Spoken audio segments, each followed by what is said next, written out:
Hello बच्चों, स्वागत है आप सभी का हमारे YouTube channel RP online classes में। मैं आरपी यादव। इससे पहले वाले क्लास में आप लोग को 12th क्लास मैथमेटिक्स का जो झारखंड बोर्ड के द्वारा 2024-25 सेशन में जो मॉडल सेट जारी की गई थी उसका सेक्शन ए में जितने सारे एमसीक्यू क्वेश्चंस थे उन सभी का सॉल्यूशन आप लोग को बता चुके हैं। यानी झारखंड बोर्ड के द्वारा 2025 में जो एग्ज़ाम होने वाला है उस एग्ज़ाम के लिए 12th क्लास का जो मैथमेटिक्स का जो मॉडल सेट झारखंड बोर्ड के द्वारा जो जारी की गई है उसका सेक्शन ए में जो 30 क्वेश्चंस एमसीक्यू क्वेश्चंस हैं उस 30 क्वेश्चंस का सॉल्यूशन विद क्वेश्चन के साथ हम सॉल्यूशन आप लोग को बता चुके हैं। तो आज का उसी वीडियो को आगे बढ़ाते हुए उसका जो सेक्शन बी है, ठीक है, उसी झारखंड बोर्ड के द्वारा 2025 के लिए जो 12th क्लास मैथमेटिक्स का जो मॉडल सेट जारी की गई है उसी मॉडल सेट का सेक्शन बी में जो क्वेश्चंस है और सी जो है उसका सॉल्यूशन आज हम आप लोग को बताने वाले हैं। ठीक है, तो चलिए सबसे पहले हम लोग उस मॉडल क्वेश्चन पेपर का सेक्शन बी में क्वेश्चन क्या क्या है उस क्वेश्चन को पहले हम लोग देखते हैं। उस क्वेश्चन को एक बार देखने के बाद हम लोग उसका सॉल्यूशन को भी कंप्लीट करेंगे। यह है Jharkhand council of educational research and training Ranchi model question paper session 2024-25 जो 12th क्लास का है, मैथमेटिक्स है, फुल मार्क्स 80 होता है, टाइम आवर है 3 आवर।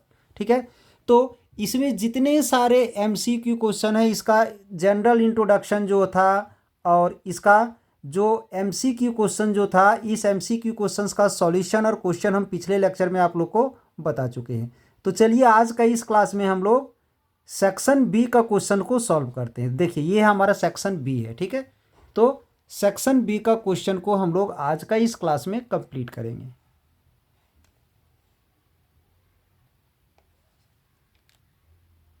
तो पहले क्वेश्चन में नजर डालोगे।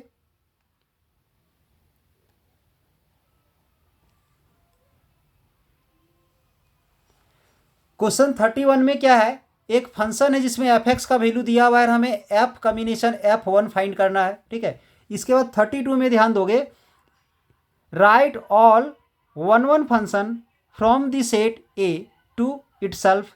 इसके बाद prove that tan inverse 2/3 plus sine inverse 2/5 equal to tan inverse 17/6 हमें प्रूव करना है। 34 में माइनर एंड कोफैक्टर फाइंड करना है। इसमें जो 6 है सिर्फ उस डिटर्मिनेंट में सिर्फ 6 का माइनर एंड कोफैक्टर हमें फाइंड करना है। ठीक है, इसके बाद ध्यान दोगे 35 में एक्स का वैल्यू दिया हुआ है थीटा के फंक्शन में, वाई का वैल्यू भी दिया हुआ है थीटा के फंक्शन में, हमें dy/dx फाइंड करना है। क्वेश्चन नंबर 36 को हमें इंटीग्रेट करना है। 37 में हमें क्या करना है, find the integrating factor of the following differential equation.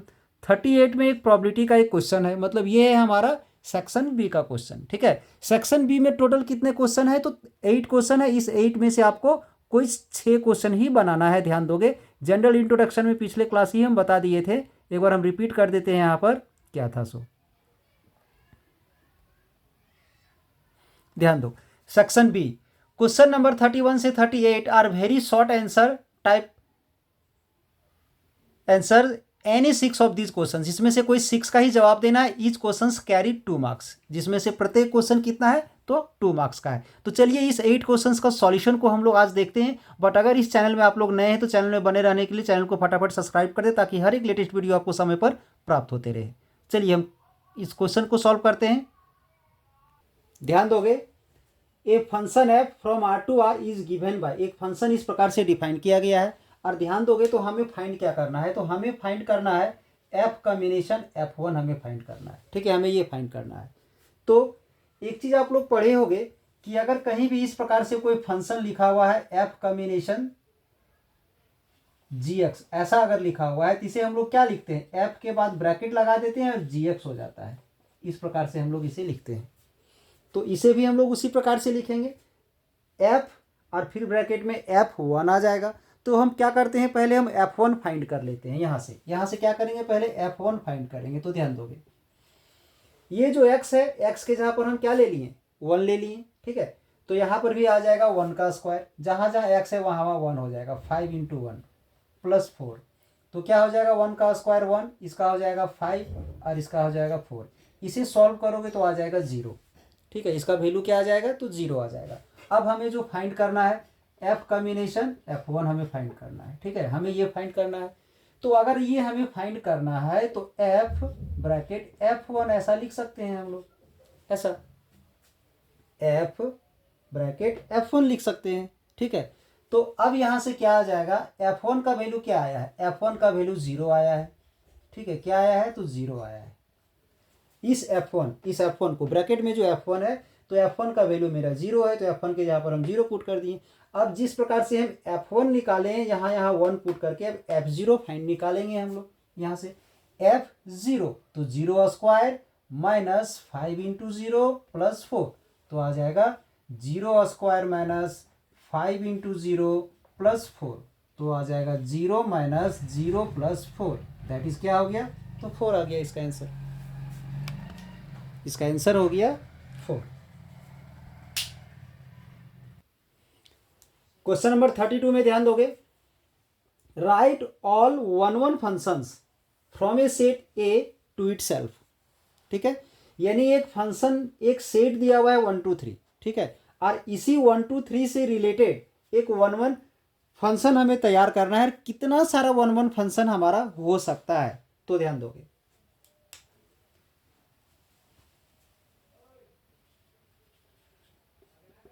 एक फंक्शन हम F1 लेते हैं, ठीक है। तो इसमें फंक्शन में ध्यान दोगे 1 ले लिए। जैसे सबसे पहला चीज कि कोई भी फंक्शन 1 कब होता है, ये पहले जान लेते हैं। कोई भी फंक्शन 1 कब होता है, यानी यहां अगर हम 1 ले लें, यहां ए ले लें, ए, तो यहां जो बी आएगा तो इसे हम लोग प्री इमेज कहते हैं, इसे इमेज बोलते हैं। यानी ये जो एलिमेंट हमारा ए है, इस ए का एक ही सिंगल इमेज, यूनिक इमेज होना चाहिए। ऐसा नहीं होना चाहिए कि एफ ए से हमारा बी के साथ साथ सी भी आ जाए। एफ ए का इमेज मेरा बी आया और उसी एफ ए का इमेज हमारा सी भी आ गया, तो ये 1 नहीं होगा। यानी ए से एक ही एलिमेंट रिलेटेड होना चाहिए, दूसरा एलिमेंट रिलेटेड नहीं होना चाहिए। अगर ऐसा है F A equal to B, तो हम लिख सकते हैं A comma B belongs to F, ऐसा। एफ ए इक्वल टू अगर बी आ रहा है तो हम लिखते हैं A B belongs to R, that is A related to B. यानी कोई भी एक फंक्शन अगर हमारा यहाँ ए टू बी है, तो इस ए का एक एलिमेंट बी के किसी एक एलिमेंट से ही रिलेटेड होना चाहिए। इसका कोई भी एक एलिमेंट का रिलेशन इसके किसी दो डिफरेंट एलिमेंट के साथ नहीं होना चाहिए, सिंगल एलिमेंट के साथ होना चाहिए। तो उसे हम लोग क्या बोलते हैं, तो उसे हम लोग 1 बोलते हैं। तो उसी के अनुसार अगर हम लोग यहाँ पर बनाते हैं, ध्यान दोगे, ये मेरा सेट है और इसी सेट से रिलेटेड हमें एक फंक्शन बनाना है। तो यहाँ पर हम 1 ले लिए, इसका मतलब क्या है कि इस 1 का रिलेशन मेरा 1 के साथ है। इस प्रकार से भी हम यहाँ पर समझ सकते हैं इसे, ध्यान दोगे।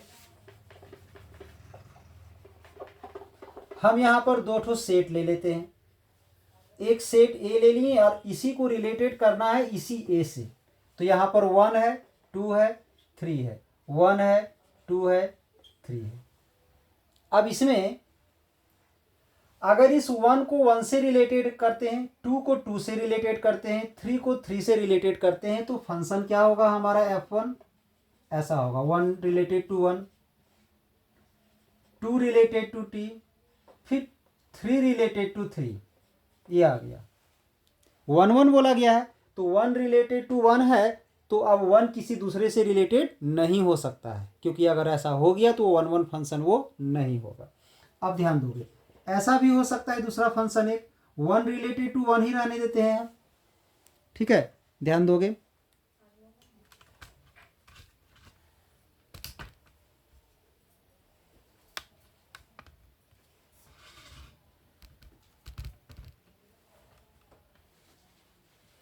वन रिलेटेड टू 1 ले लिए। अब हम क्या करते हैं, 2 को 2 से रिलेटेड ना करके 2 को 3 से रिलेटेड कर सकते हैं।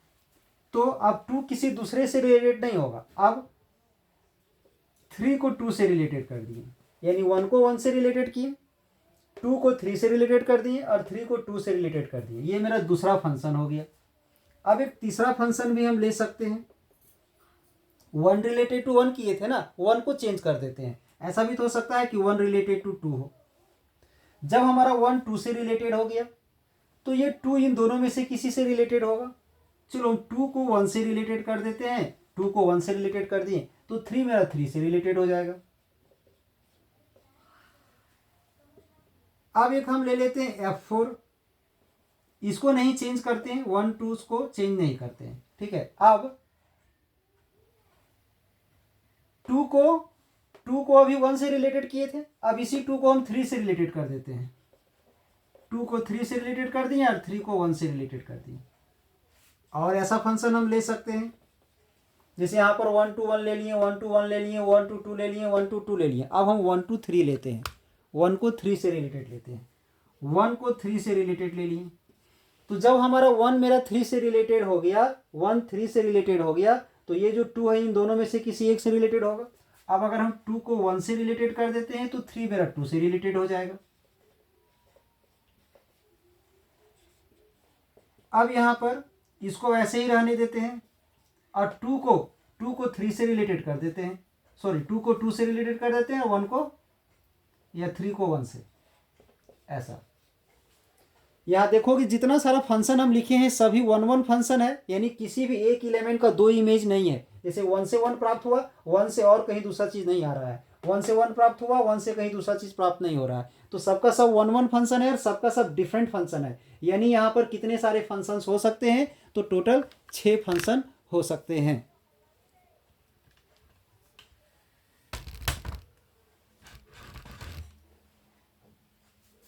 तो यहाँ लिखोगे hence total 6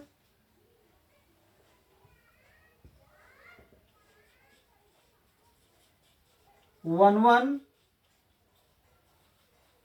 functions form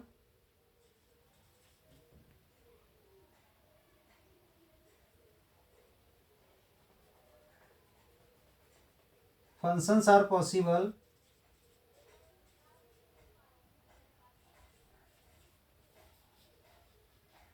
from A to itself। यानी यहां पर इस प्रकार का 6 1 1 फंक्शन पॉसिबल है। क्वेश्चन नंबर 33 है, ध्यान दोगे। Prove that tan inverse 2/3 plus sine inverse 3/5 equal to tan inverse 17/6। ठीक है, तो सबसे पहला कि सबसे मेन प्रॉब्लम इसका क्या है। प्रॉब्लम ये है कि ये दो टर्म तो मेरा tan इनवर्स में है और ये जो साइन है वो हमारा इसको tan में कन्वर्ट करना है। क्योंकि अगर टोटल अगर ये भी हमारा tan में अगर आ जाए तो काफ़ी सिंपल हो जाएगा। ये जो हमारा है अगर ये भी हमारा साइन से tan में आ जाएगा तो ये क्वेश्चन काफ़ी सिंपल क्वेश्चन हो जाएगा। तो सबसे पहले हम लोग साइन इनवर्स को tan में चेंज करेंगे। तो साइन इनवर्स को अगर tan में चेंज करना हो तो काफ़ी सिंपल तरीका है, यहाँ पर ध्यान दोगे तो सबसे पहला चीज़ कि साइन थीटा का हम लोग फॉर्मूला देख लेते हैं। साइन थीटा का फॉर्मूला P/H होता है। ठीक है, साइन थीटा का फॉर्मूला P/H होता है। अब यहीं पर अगर टेन थीटा का देखा जाए तो टेन थीटा का भी P/B होता है। ठीक है, और एक चीज एक फॉर्मूला होता है H² equal to P² plus B²। ये तीन फॉर्मूला अगर ध्यान में है तो यहाँ पर प्रॉब्लम नहीं होने वाला है। सबसे पहला चीज कि साइन हमारा दिया हुआ है, साइन में दिया हुआ है, हमें लाना है tan के रूप में, यानी ये मेरा पता है हमें tan में जाना है, यानी P/H पता है हमें और P/B में जाना है। P का वैल्यू हमें मालूम है, P का वैल्यू है 3, H का वैल्यू हमें पता है 5, हमें क्या चाहिए तो हमें B चाहिए। तो सबसे पहला चीज कि अगर हम यहाँ से B² फाइंड कर लें, यहाँ से B² तो क्या आ जाएगा H² माइनस P²। अब B का वैल्यू निकालोगे तो √H² माइनस P² आएगा। यहाँ से B का वैल्यू हम ये निकाल लिए। ठीक है, इस बी का वैल्यू अगर हम यहाँ पर पुट कर दें, ठीक है, पुट कर देते हैं टेन थीटा में, टेन थीटा में पुट करते हैं यहाँ पर, तो P को तो हम P रहने दिए और B के जगह पर ये B का ये जो वैल्यू है इसको हम पुट कर दिए, तो क्या आ गया h square minus b square, ये आ गया।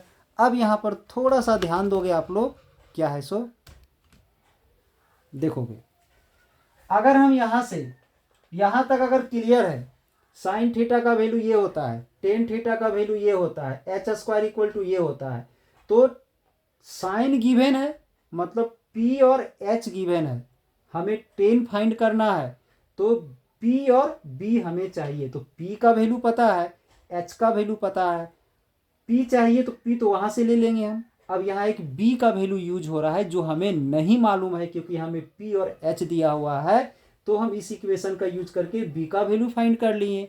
अब ये जो B का वैल्यू ये आया, इस वैल्यू को यहाँ पर हम लोग पुट किए, तो टेन थीटा का वैल्यू ये आया। अब ध्यान दोगे साइन को टेन में कैसे कन्वर्ट करेंगे, यहाँ से हम थीटा निकालते हैं, यहाँ से तो इनवर्स ट्रिग्नोमेट्रिक फंक्शन में पढ़े होगे आप लोग कि अगर ये एंगल इधर आ जाएगा, ये इधर आ जाएगा, तो इसमें इनवर्स लग जाएगा, तो थीटा का वैल्यू क्या होगा यहाँ से, तो sign inverse p by H हो जाएगा, ये हो जाएगा थीटा का वैल्यू क्या हो जाएगा, sign inverse p by H. अब यहाँ से भी हम थीटा फाइंड कर लेते हैं, तो क्या आ जाएगा, tan inverse p by under root h square minus p square, ये हो जाएगा। ठीक है, अब ध्यान दोगे यहाँ भी थीटा, यहाँ भी थीटा, यानी ये साइन इनवर्स इस टेन इनवर्स के बराबर हो गया। LHS इक्वल है तो RHS भी इक्वल होगा, यानी हम यहाँ लिख सकते हैं sine inverse P by h equal to tan inverse P by under root h square minus p square. ये इस फॉर्मूला का हम यूज करेंगे इस क्वेश्चन में, ध्यान दोगे इसका हम लोग यूज करने वाले हैं। जब भी हमें sign inverse p by h को टेन इनवर्स में कन्वर्ट करना रहेगा, एकदम काफी सिंपल सा ये फॉर्मूला है। अगर ये नहीं भी याद है तो अगर इसको आप याद रखे हो तो यहाँ प्रॉब्लम नहीं होने वाला है। Sine inverse p by h को हम लोग क्या लिखेंगे, तो tan inverse p by under root h square minus p square. But कब लिखेंगे, जब किसी क्वेश्चन में साइन इनवर्स प्रेजेंट हो जाए और उसे हम टेन इनवर्स में कन्वर्ट करना चाह रहे हैं, तब जाके हम इस प्रॉपर्टी का यूज करेंगे। सीधे से याद रखना है, sine inverse p by H तो उसको टेन में कन्वर्ट करना है, तो इसका ऊपर में जो लिखा रहेगा वही चीज लिख देंगे। नीचे क्या आ जाएगा, under root h square minus p square, यानी इसका डिनोमिनेटर का स्क्वायर माइनस न्यूमरेटर का स्क्वायर। तो इस प्रॉपर्टी का हम यहाँ पर यूज करेंगे और उसको कन्वर्ट करने के बाद एक फॉर्मूला और यूज होगा। वो फॉर्मूला क्या यूज होगा उस क्वेश्चन में, सो यहाँ हम लिख दे रहे हैं, ध्यान दोगे, tan inverse x plus tan inverse y equal to क्या होगा, tan inverse x plus y divided by one minus x y, ये होगा। इस फॉर्मूला का भी यूज होगा, मतलब इस क्वेश्चन में मात्र दो फॉर्मूला का यूज होने वाला है, एक फर्स्ट में ये यूज होगा और एक सेकेंड में ये यूज होगा। अगर ये दो फॉर्मूला आपको पता है तो ये क्वेश्चन काफी सिंपल तरीके से हमारा बनने वाला है, तो ध्यान दोगे।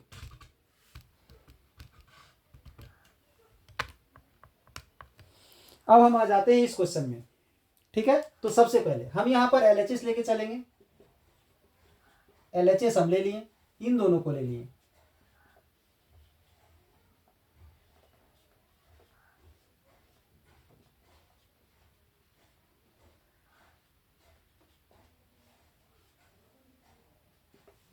ठीक है। अब क्या करना है, इसको ऐसे ही रहने देते हैं।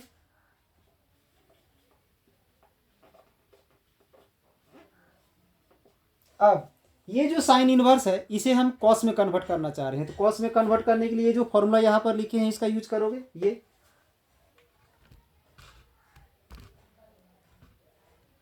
इसका यूज करेंगे हम लोग। Sine inverse p by h, sine inverse p by h equal to sine inverse p by under root h square minus p square.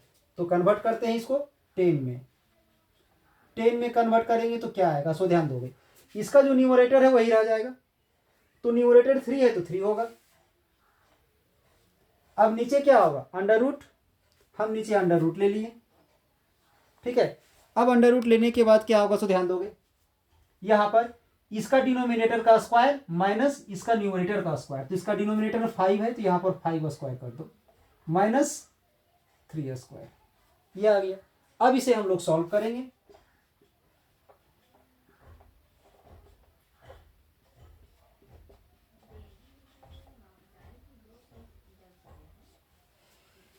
Five का स्क्वायर 25 और 3 का स्क्वायर 9, तो 25 माइनस 9 16, 16 का आ जाएगा यहां से 4, ये आ गया। 25 minus 9 that is 16, under root 16 का आ गया 4। अब इसमें हम ये फॉर्मूला अप्लाई करेंगे, ठीक है। नीचे एक फॉर्मूला और हम लिखे हुए हैं, ध्यान दोगे, tan inverse x plus tan inverse y equal to tan inverse x plus y divide में 1 माइनस एक्स वाई, तो ये एक्स हो गया और ये मेरा वाई हो गया। Tan inverse bracket x plus y, तो ये एक्स है और ये वाई है,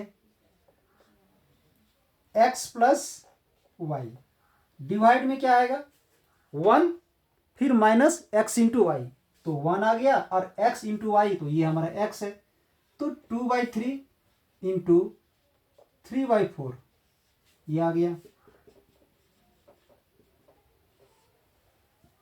अब इन दोनों में हम यहां पर एलसीएम ले लेते हैं, 3 और 4 का एलसीएम लेंगे तो 12 आ जाएगा, ठीक है।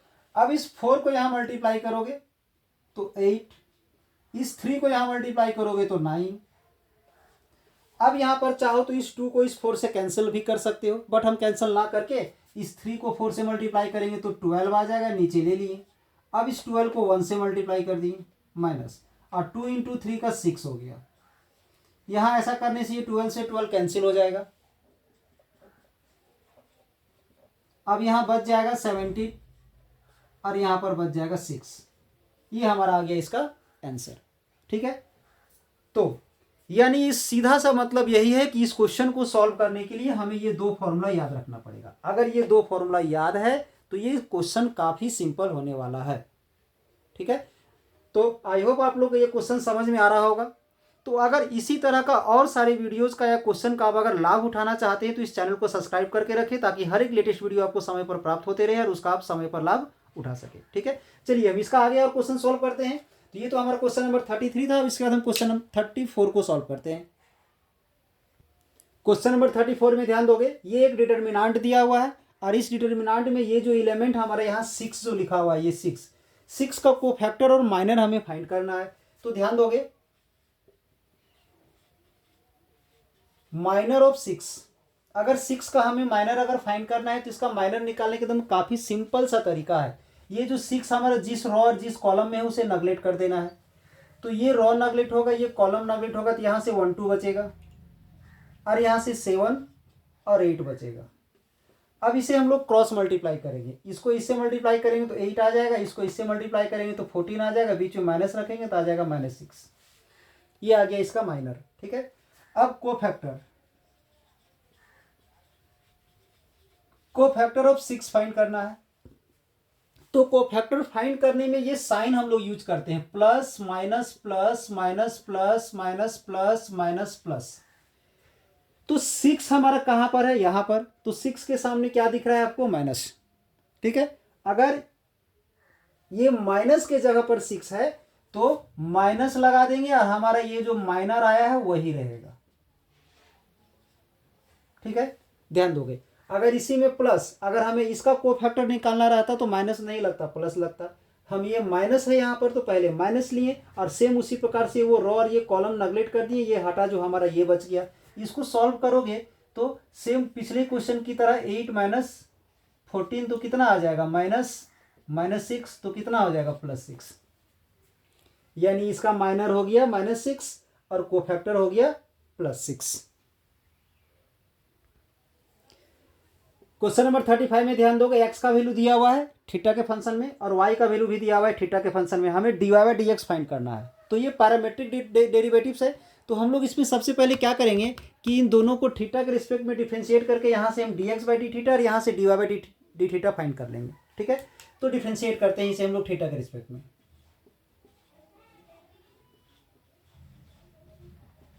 Differentiating with respect to theta. हम लोग इसे थीटा के रिस्पेक्ट में हम लोग डिफरेंशिएट करने वाले हैं। तो अगर थीटा के रिस्पेक्ट में डिफरेंशिएट करेंगे तो यहाँ से क्या आ जाएगा, d x by d theta. ठीक है, इसमें भी डी बाई डी थीटा लगा देंगे।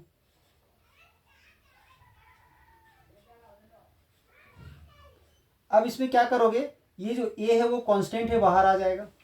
ठीक है, अब ये जो डी बाई डी थीटा है इन दोनों में हम अलग अलग लगा देंगे। ठीक है, ये थीटा में भी डिफरेंशिएट करेंगे, माइनस ये डिफरेंशिएट कर दिए। ऐसे ही अलग अलग डिफरेंशिएट करके दिखाना जरूरी नहीं है, आप डायरेक्ट भी लिख सकते हो।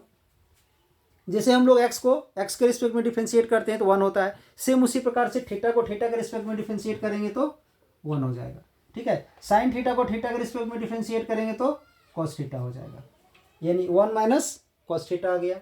अब ये d x by D theta तो हम फाइंड कर लिए, अब हम यहाँ से d Y by D theta find करते हैं, D Y by D theta. ठीक है,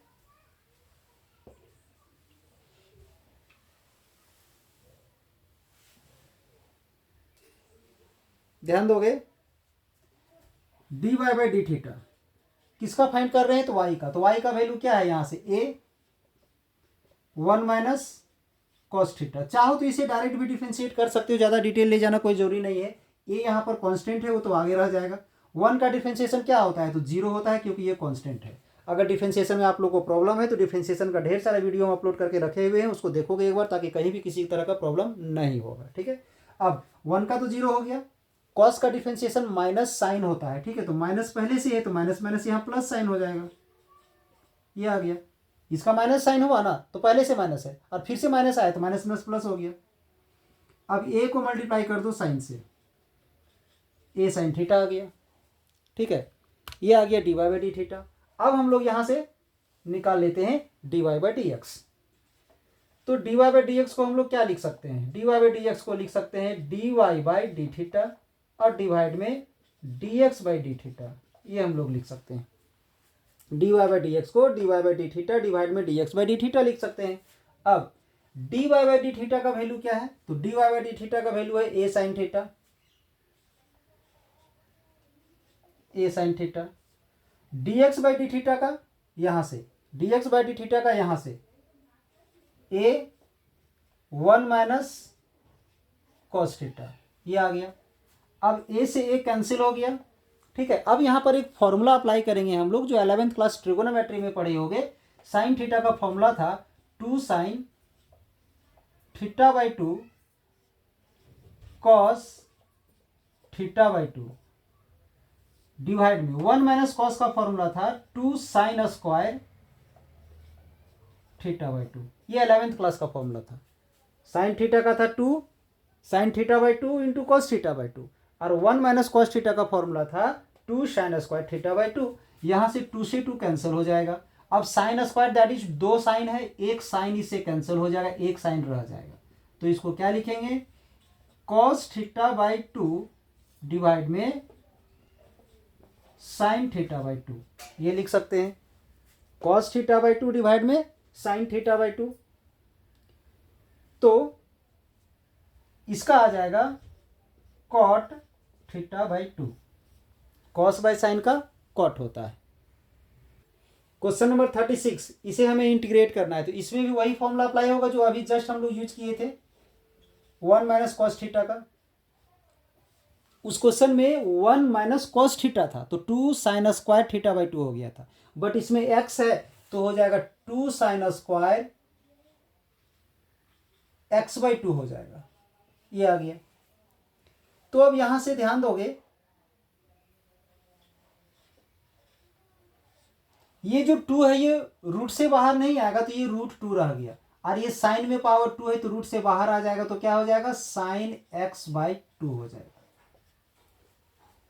इसके लिए तो हम फॉर्मूला अप्लाई कर दिए। एक सीधा सा फॉर्मूला ये होता है 1 माइनस कॉस थीटा अगर हो तो इसके जगह पर हम लोग 2 साइन स्क्वायर थीटा बाई 2 लिख सकते हैं। 11th क्लास का ये फॉर्मूला है, तो बस उसी फॉर्मूला का यूज पिछले क्वेश्चन में भी किए थे। हम इस क्वेश्चन में यहाँ x था तो x/2 हो गया, ये रूट से बाहर नहीं आया, √2 रह गया, इसमें साइन में स्क्वायर था तो रूट से ये बाहर निकल गया। अब इस 2 को हम 1/√2 को हम बाहर ले लेंगे, और ये जो साइन डिवाइड में मतलब 1/sin का कोसेक होता है, कोसेक x/2, ये आ गया। अब इसे हम लोग इंटीग्रेट करेंगे तो इंटीग्रेशन का फॉर्मूला पढ़े होंगे, कोसेक x dx का फॉर्मूला होता है log cosec x minus cot x, ये है फॉर्मूला, ये फॉर्मूला पढ़े होंगे आप लोग। इंटीग्रेशन कोसेक x dx का फॉर्मूला होता है log cosec x minus cot x, तो उस प्रॉपर्टी का हम यहाँ पर यूज करने वाले हैं यहाँ पर, तो ध्यान दोगे। ये तो 1/√2 ऐसे ही रह जाएगा आगे। अब इसमें फॉर्मूला आएगा log cosec x/2 minus cot x/2, ये आ गया। और एक प्रॉपर्टी ये भी आप पढ़े होंगे, पता होगा, x के साथ जो मल्टीप्लाई है यहाँ पर 1/2, वो 1/2 यहाँ पर डिवाइड में आ जाएगा, प्लस में c। x के साथ जो ये 1/2 है, कहीं भी वेरिएबल के साथ जो मल्टीप्लाई कराता है कांस्टेंट, उस कांस्टेंट को हम लोग डिवाइड में लेते थे। यहाँ 1/2 है तो 1/2 नीचे आ गया। अब ये 1/2 यहाँ से डिवाइड से मल्टीप्लाई में चला जाएगा, यहाँ पर 2 मल्टीप्लाई हो जाएगा, तो आ जाएगा 2/√2 log cosec x/2 minus cot x/2 plus में c, ये आ गया। अब एक ये भी ध्यान दोगे, 2/√2 अगर है तो ऊपर में जो 2 है उसे हम √2 इंटू √2, क्योंकि √2 को √2 से मल्टीप्लाई करने से 2 आता है, और डिवाइड में ये है, ठीक है, ध्यान दोगे।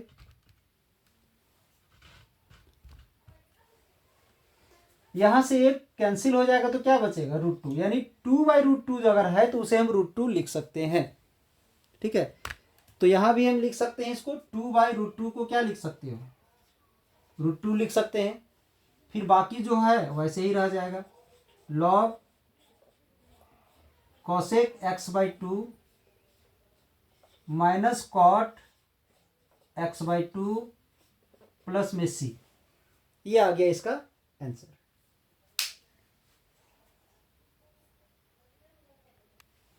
क्वेश्चन नंबर 37 में ध्यान दोगे, ये क्वेश्चन दिया हुआ है और इसमें फाइंड क्या करना है, find the integrating factor of the differential equation. ये जो इक्वेशन दिया हुआ है इसमें इसको सॉल्व नहीं करना है, क्योंकि बहुत ऐसे स्टूडेंट क्या करते हैं मिस्टेक, कि क्वेश्चन को देखते हैं, बेटर तरीके से पढ़ते नहीं, हम डायरेक्ट उसे सॉल्व करके आ जाते हैं। बट इस क्वेश्चन को यहाँ सॉल्व करने नहीं बोला गया है, इस क्वेश्चन में मात्र इसका इंटीग्रेटिंग फैक्टर निकालने बोला है। तो इसके लिए पता होना चाहिए कि ये इक्वेशन किस रूप में है। ये हमारा लीनियर डिफरेंशियल इक्वेशन के रूप में है। तो लीनियर डिफरेंशियल इक्वेशन का कौन सा रूप है, ध्यान दोगे, dy/dx plus py equal to q, इस रूप में है। ये जो इक्वेशन है हमारा इस प्रकार का डिफरेंशियल इक्वेशन के रूप में है।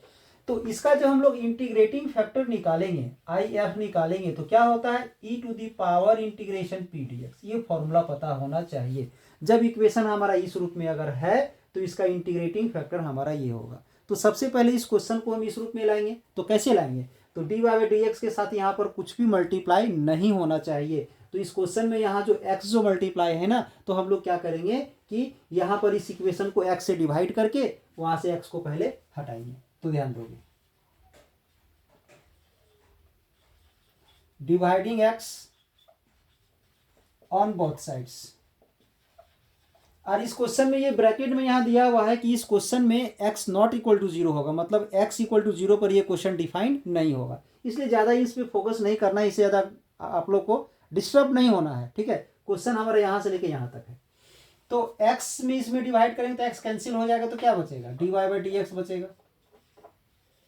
अगर हम इसमें x डिवाइड कर दिए, x कैंसिल हो गया तो ये बचा, इसमें x डिवाइड करेंगे तो क्या आएगा, 2y/x इक्वल टू, इसमें x डिवाइड कर देते हैं एक्स स्क्वायर बाई एक्स, तो आ गया dy बाई डी एक्स। इसे हम लोग लिख सकते हैं 2/x into Y equal to यहां से x। तो अगर इस इक्वेशन को इससे कंपेयर करते हैं हम लोग, it is a linear differential equation of the form कौन सा फॉर्म का, तो dy by D x plus p y equal to q. इस रूप का ये डिफरेंशियल इक्वेशन जो लीनियर डिफरेंशियल इक्वेशन है। तो अगर हम इन दोनों में कंपेयर करेंगे, यहां से ध्यान दोगे तो y के साथ यहाँ पर p है, तो p का वैल्यू क्या है 2/x, यानी p इक्वल टू है 2/x। ठीक है, ऐसे तो q का यहाँ पर यूज नहीं है, बट हम ले लेते हैं q का वैल्यू क्या है तो x है। ठीक है, अब हमें क्या निकालना था इस क्वेश्चन में, तो इस क्वेश्चन में हमें इंटीग्रेटिंग फैक्टर निकालना था। इंटीग्रेटिंग फैक्टर यानी IF निकालना था। तो IF निकालने के लिए हम लोग इस फॉर्मूला का यूज करेंगे, e to the power integration p dx, ये e to the power p dx, इसका वैल्यू हमें निकालना है। तो p का वैल्यू क्या है, तो p का वैल्यू है 2/x, तो यहां पर हम 2/x ले लिए dx। ठीक है, ये 2 बाहर आ जाएगा, बचेगा क्या 1/x dx। p का वैल्यू था 2/x, यहाँ 2/x पुट कर दिए, 2 को बाहर ले लिए, 1/x dx बचा। तो इंटीग्रेशन में आप लोग फॉर्मूला तो जरूर पढ़े होंगे, 1/x का इंटीग्रेशन log x होता है। ये आ गया, e रहने दिए, ये जो 2 आगे मल्टीप्लाई है उसको भी रहने दिए, और ये जो 1/x है उसको इंटीग्रेशन किए तो log x आ गया। log का कुछ फॉर्मूला पढ़े होंगे आप लोग, अगर आगे यहाँ पर n मल्टीप्लाई है, ठीक है ऐसा है, तो ये जो n है यहाँ पावर में चला जाता है, यहाँ पावर में आ जाएगा। तो ये जो 2 यहाँ पर log में आगे मल्टीप्लाई है वो यहाँ पर पावर में चला जाएगा, e log x स्क्वायर हो गया। ये जो 2 है वहां पावर में चला गया तो log x स्क्वायर हो गया। एक फॉर्मूला और है कि e और log दोनों प्रेजेंट है तो दोनों हट जाएगा तो x आ जाएगा। e है और log है, ठीक है, e है और log है तो दोनों हट जाएगा, x बचेगा। तो यहां भी तो है e है और log है तो दोनों हट जाएगा, तो क्या बचेगा यहां पर, तो x स्क्वायर बचेगा। क्या बच जाएगा, तो x स्क्वायर बचेगा, ध्यान दोगे। इसके बाद ये क्या निकल गया, यही तो मेरा इंटीग्रेटिंग फैक्टर निकल गया, यानी इसका इंटीग्रेटिंग फैक्टर क्या आया, तो x स्क्वायर आ गया।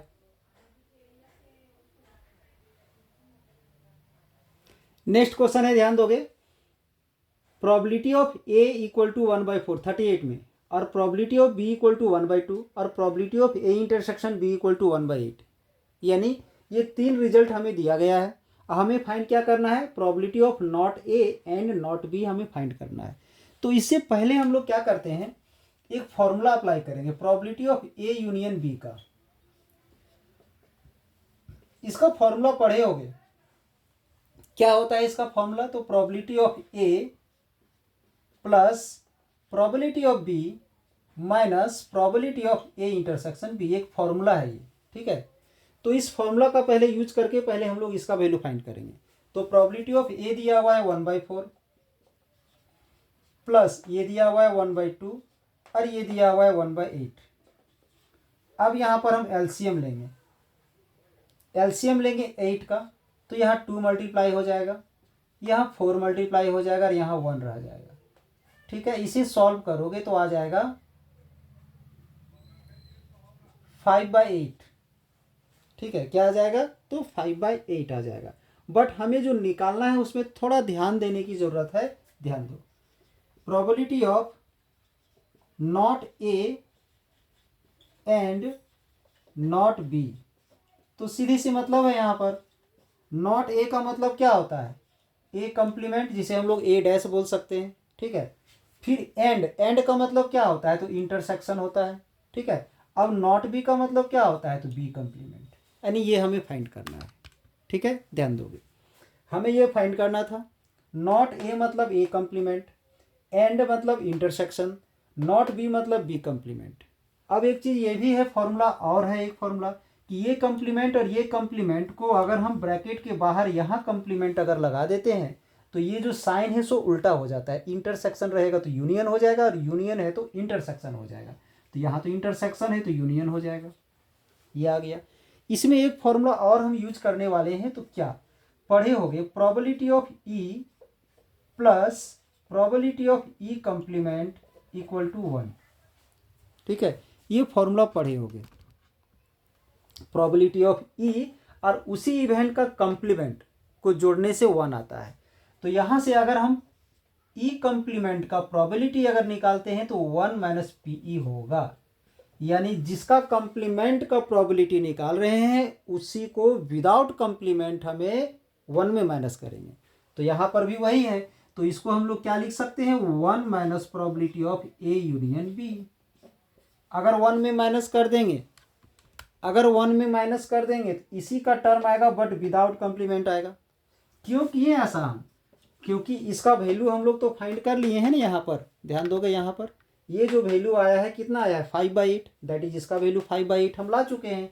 तो यहाँ पर 5/8 आ गया। एलसीएम लोगे यहाँ पर तो 8 माइनस 5 दैट इज 3/8 आ गया। रिजल्ट इसका आ गया 3/8। ये था हमारा क्वेश्चन नंबर 8। ये हमारा सेक्शन बी का जो 8 क्वेश्चन है वो 8 क्वेश्चन हमारा कंप्लीट हो गया।